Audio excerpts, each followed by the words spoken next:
और हमारे जो समस्या हैं, जन मुद्दा है, जो हमारे छात्र का मुद्दा है, जो हमारे नौकरी की बात है, या कि पैसे की बात है, कि हमारी ज़मीन की बात है, इन सभी को लेकर के हम लोग ने कई बार आंदोलन किए हैं और करते रहेंगे। और जब तक हमारे पूर्वजों ने जिस तरह से अंग्रेज़ों को भगाने का काम किया था, अगर हमारे आदिवासी नेता नहीं चाहते तो फिर हम लोगों ने उन्मूलन का आगाज़ करेंगे और हमारे आदिवासी नेता को पहले खदेड़ने का काम करेंगे, तब हमारे आदिवासियों का विकास होगा, अन्यथा नहीं हो पाएगा। ये बताइए कि आज भी आप 1932 खतियान लागू करो इस या बैनर लगाए हुए हैं, माथे में पट्टा लगाए हुए हैं, ये क्या संदेश देना चाहते हैं? हम लोगों ने पूर्व से ही इनका, जब हम लोग का कोई हर स्टेट का एक नीति होता है, एक स्थानीय नीति वहाँ का डोमिसाइल होता है, उसी डोमिसाइल का हम लोगों ने हर बार, खाली आज विश्व आदिवासी दिवस में भी नहीं, हम लोग ने 30 जून को भी इसके 1932 का खतियान को लेकर के भी हम लोगों ने वहाँ पर भोगनाट में हम लोग ने सभा किया था।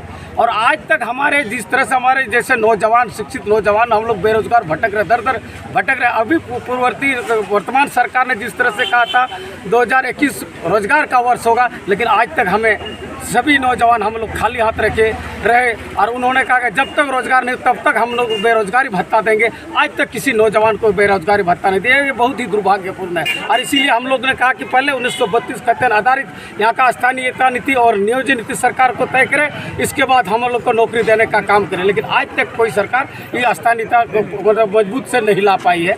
इसलिए हमारे जो नौकरियाँ हैं, हमारे जो हक और अधिकार है, उस अधिकार को बाहरी लोगों से छीना जा रहा है। इसीलिए हम लोग हर कदम पे, हर सभा पे, हर एक अवसर पे, अवसर है हमारे आने वाला का अगर सोहरा भी होगा तो उसमें भी हमारे 1932 का भी पहचान दिखाई देगा, जब तक इसका लागू नहीं करता सरकार।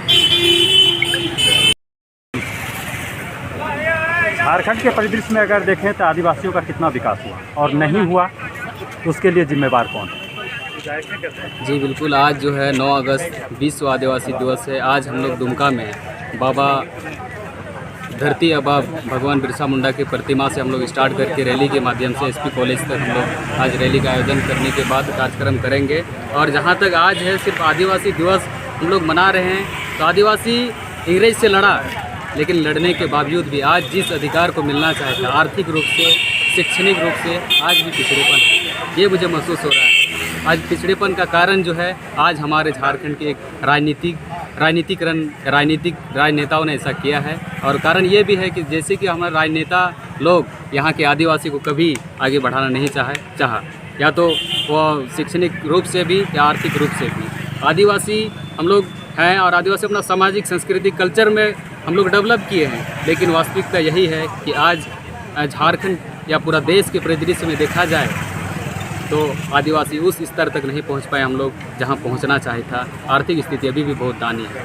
किसे जिम्मेवार मानेंगे? इसके जिम्मेदारी जो हैं राजनेताओं का सबसे बड़ा जिम्मेदारी है। इसके बाद हमारे जैसे एक शहर से गांव, तो गांव और शहर में बहुत अभी भी दूरी बनाए हुए हैं। जैसे अभी भी ग्रामीण लोग जब बाज़ार आते हैं तो उनके लिए कहीं ना कहीं शहर में रहने के लिए, बात करने के लिए, कुछ बेचने के लिए, खरीदने के लिए, व्यवसाय करने के लिए अभी भी झिझकपन है। ये जो खाई गांव और शहर की आपने कही, अगर हम आदिवासी समाज की बात करें तो आप ही के समाज की, आदिवासी समाज की एक महिला देश की प्रथम नागरिक बनी और ग्रामीण क्षेत्र में आज भी वही स्थिति है। तो गांव और शहर के बीच जो खाई है, उससे बड़ी खाई यहाँ हमें नज़र आ रही है। आखिर ये कैसे पटेगा?